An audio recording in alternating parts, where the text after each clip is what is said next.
Hello everybody. इस video में हम वाइटोलोजेनेसिस, डिफरेंशिएशन इन oocyte और फॉर्मेशन ऑफ एग मेम्ब्रेन जैसे कुछ बिंदुओं पर चर्चा करेंगे।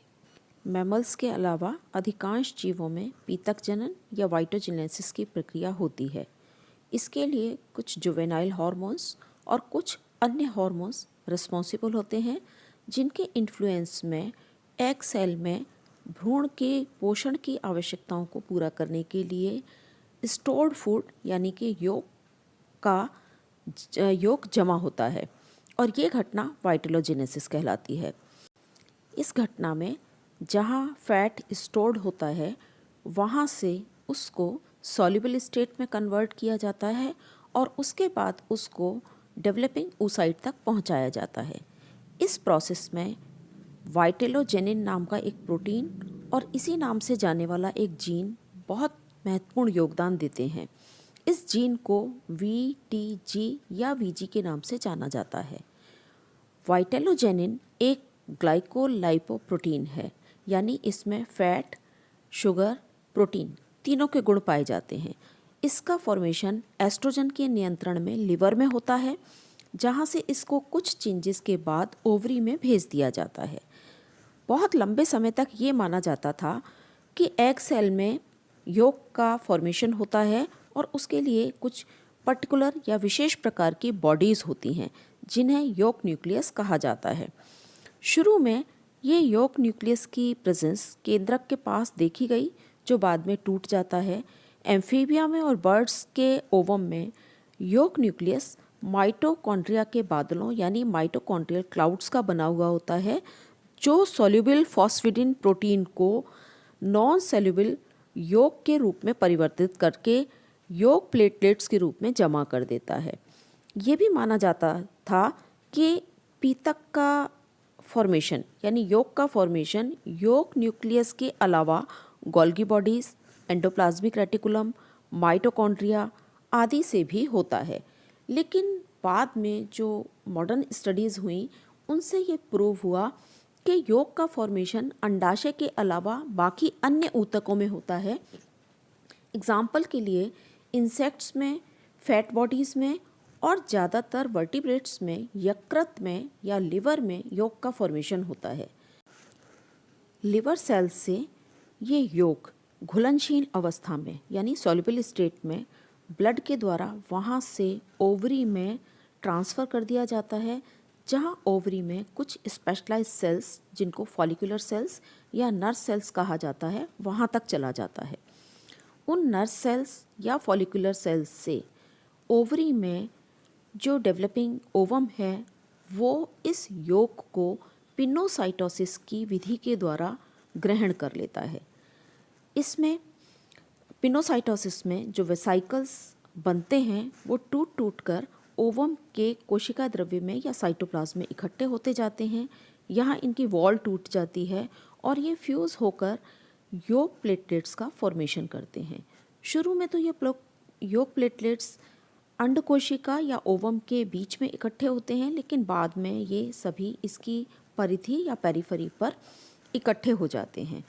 कुछ माइक्रोलेसिथल एग्स में oocyte अपने खुद के झिल्ली तंत्र से यानी गोल्गी बॉडीज से भी पीतक का संश्लेषण करती है। पीतक या योग में उपस्थित फॉस्फेटिन जब पूरी तरीके से फॉस्फोराइलेटेड हो तो यह जल में अघुलनशील होता है यानी इनसॉल्युबल होता है। लेकिन अगर फॉस्फेटेस एंजाइम की प्रेजेंस में इसमें से फॉस्फेट का कुछ भाग हटा दिया जाता है तो बाकी बचा हुआ फॉस्फेटिन पानी में घुल जाता है यानी जल में घुलनशील होता है और इस पार्शियली फॉस्फोराइलेटेड फॉस्फेटिन को ब्लड के द्वारा अंडाशय की कोशिकाओं तक पहुंचाया जाता है। एग सेल में पहुंचने के बाद प्रोटीन काइनेज एंजाइम्स की प्रेजेंस में इसे फिर से फॉस्फोराइलेटेड कर दिया जाता है।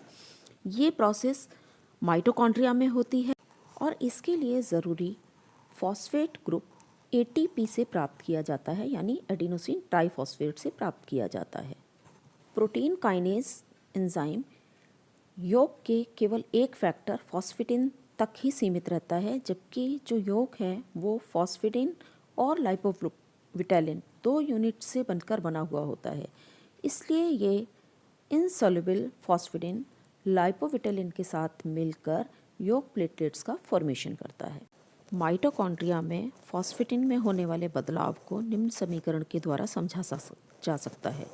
यहाँ पार्शियली फॉस्फोराइलेटेड फॉस्फेटिन जो कि सॉल्युबल होता है एटीपी के साथ मिलकर प्रोटीन काइनेज एंजाइम और मैग्नीशियम आयन की उपस्थिति में फुल्ली फॉस्फोराइलेटेड फॉस्फेटिन जो इनसॉल्युबल होता है में चेंज हो जाता है और एटीपी अपने फॉस्फेट ग्रुप को डोनेट करके एडीपी में कन्वर्ट हो जाती है।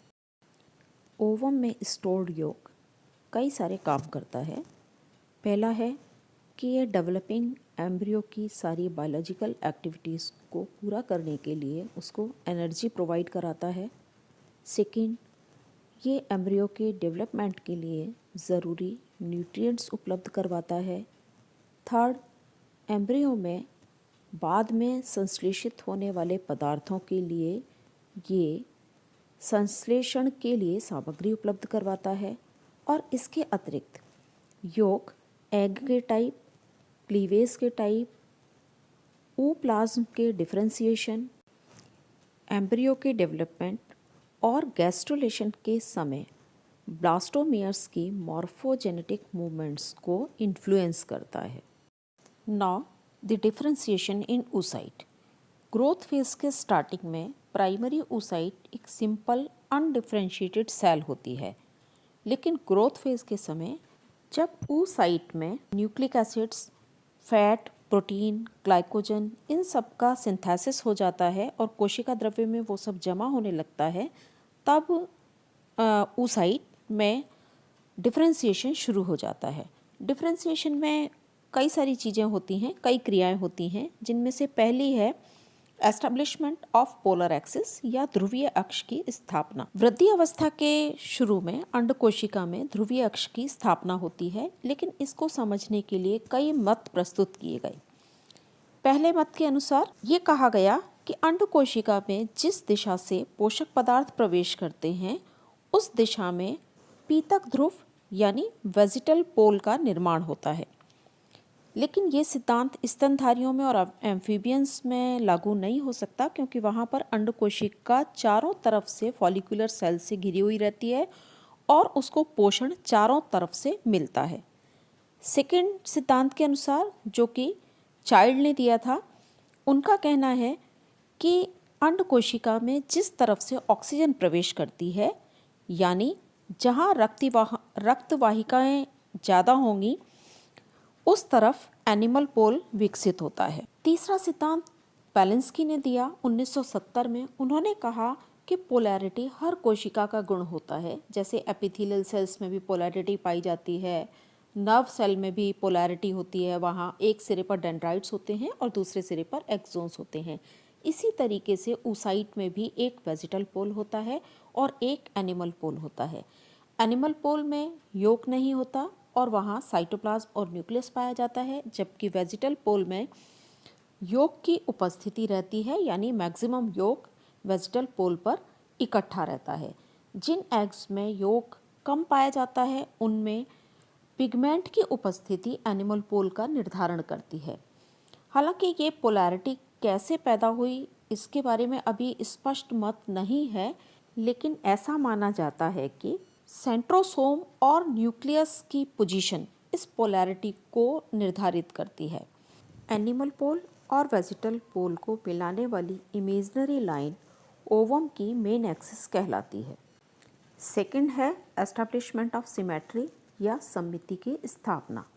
प्राइमरी oocyte में मेन एक्सिस की स्थापना के साथ साथ डॉर्सल और वेंट्रल सरफेसेस का डिफरेंशिएशन भी हो जाता है, जिससे अनफर्टिलाइज्ड एग में बाइलेटरल सिमेट्री स्थापित हो जाती है। ट्यूनिकेटा, सिफेलोकॉर्डेटा, एम्फीबिया और मेमेलिया वर्ग के प्राणियों में अंडों में बाइलेटरल सिमेट्री देखी जा सकती है। मैमल्स के एग्स के प्राइमरी ग्रोथ फेज में आरएनए और माइटोकॉन्ड्रिया वाले योग न्यूक्लियस पाए जाते हैं। जब ये ओवम मीडियम साइज़ का हो जाता है तो आरएनए और माइटोकॉन्ड्रिया ओवम के एनिमल वेजिटल एक्सिस के एक तरफ ओवम के आधे भाग में फैल जाते हैं। जिस भाग में आरएनए अधिक पाया जाता है वो हिस्सा एम्ब्रियो की डॉर्सल सरफेस का निर्माण करता है, जबकि उसके विपरीत हिस्सा वेंट्रल सरफेस बना लेता है। फ्रॉग में ग्रे क्रीसेंट का फॉर्मेशन सिमेट्री को डिसाइड करता है। इसी तरीके से एनेलिडा, मोलस्का और बाकी और भी कई जीव हैं, उनमें सिमेट्री का निर्धारण शुक्राणु के प्रवेश के स्थान से होता है। थर्ड है कॉर्टिकल डिफरेंशिएशन। कई एनिमल्स में जैसे एनालिड्स में, मॉलस्क में, काइनोडर्म्स, एम्फीबियंस, इन सब में प्राइमरी एग सेल का साइटोप्लाज्म होमोजीनस प्रकार का होता है, लेकिन डिफरेंशिएशन के समय ये क्लियरली दो एरियाज में डिवाइड हो जाता है। फर्स्ट है आउटर पेरिफेरल हाइलाइन साइटोप्लाज्म, जो प्लाज्मा मेम्ब्रेन के बिल्कुल नीचे स्थित होता है और इसको कॉर्टिकल लेयर कहते हैं, या ये कॉर्टिकल लेयर का फॉर्मेशन करता है। ये अंदर वाले कोशिका द्रव्य यानी एंडोप्लाज्म की तुलना में गाढ़ा होता है, 2 से 3 माइक्रोन थिक होता है। इसमें मस्कुलर प्रोटीन एक्टिन की तरीके के प्रोटीन के बहुत महीन तंतु पाए जाते हैं। ये तंतु टेंसिबल प्रोटीन या टीपी प्रोटीन के पॉलीमर से बने हुए होते हैं। इसके अलावा इस लेयर में माइक्रोट्यूब्यूल्स भी पाई जाती हैं। ये कॉर्टिकल लेयर अंड कोशिका को एक निश्चित आकृति प्रदान करता है। इस लेयर में कुछ डिफरेंशिएशन के फैक्टर्स भी पाए जाते हैं जो मैच्योर्ड ओवम में बहुत इम्पॉर्टेंट रोल प्ले करते हैं। सेकंड है एग सेल का मिडिल पार्ट, जिसमें एंडोप्लाज्म पाया जाता है और जिसमें सेल ऑर्गेनल्स जैसे कि nucleus, mitochondria, Golgi body, endoplasmic reticulum आदि पाए जाते हैं। इन सभी सेल ऑर्गेनल्स के अलावा एंडोप्लाज्म में डिफरेंट शेप की कुछ ग्रैन्यूल्स पाई जाती हैं जिनका साइज 0.8 से 2 माइक्रोन तक का होता है।